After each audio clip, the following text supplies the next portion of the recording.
ღმერთო, მშვიდობა მოგცეთ მეგობრებო, როგორც მოგეხსენებათ, ხელისუფლებამ არაბული ინვესტიცია წოდებული საკმაოდ მძიმე ხელშეკრულებას მოაწერა ხელი ფულის კეთების მიზნით.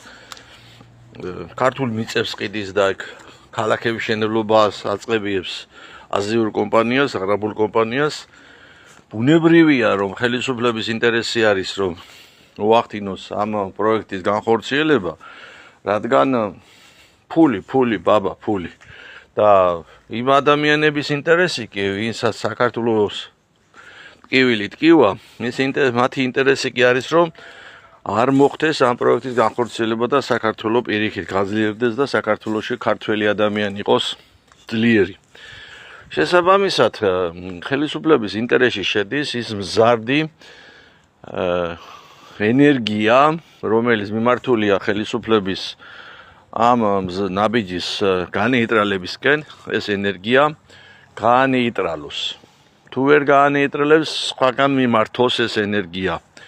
და ყველაზე კარგი ადრესატი ამ მზარდი ენერგიის მიმართვის არის საპატრიარქო. თუ კი ხელისუფლება თავის დაქვემდებარებაში მყოფ ადამიანების, ან ადამიანთა ჯგუფების და სხვა გაერთიანების მეშვეობით მოახდენს ამ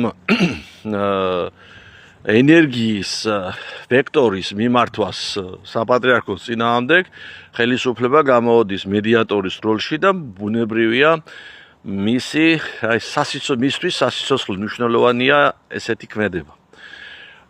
ხელისუფლებასთან ასოცირებული ადამიანები მარტო არ მოქმედებენ, მათ ეხმარებათ ისეთი ადამიანები, რომლებიც ვერ ხვდებიან, რომ ამ ხელისუფლების ინტერესებს ახორციელებენ. ასეთი ადამიანებს საზოგადოებაში სხვა სახელით სასარგებლო იდიოტები ეწოდებათ.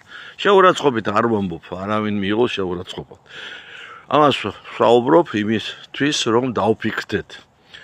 გაგაზიაროთ ღმერთმა, ჩემო ქართველებო, სიკეთე და სიხარული მოგცეთ ღმერთმა, ჩვენი ერთობა გამოიწვევს იმას, რომ როგორც ლუკოპოტო მარშები უნდოდა ქართულ ოცნებას ღარიბაშვილის პრემიერობის დროს ჩაეტარებინა საქართველოში და უკან დავახევიდეთ და თვითონ დაიწყეთ ლაპარაკი კაცობაზე და ზნეობაზე და მორალზე, ხო? აი ზუსტად ესე იქნება ამ სიტუაციაშიდაც. მალე გვეტყვის ქართული ოცნება, რას გვიშვება ეს მთავრობა. და ლოცველი გამყობოთ ღმერთმა. ბრძოლა სჭირდება არა მარტო ცივი გონება, ძვირფასებო. ბრძოლას უკაცრავად, ბრძოლას სჭირდება არა მარტო ემოციები, ემოციის გარეშე საქმე არ კეთდება, მაგრამ ბრძოლა სჭირდება უპირველეს ყოვლისა ცივი გონება, რომელიც მართავს თითოეულ ჩვენთაგანის ემოციებს. დაგლოცოთ ღმერთმა და გწამდეთ და გჯეროდეთ, რომ ჩვენი გამარჯვება გარდაუვალია.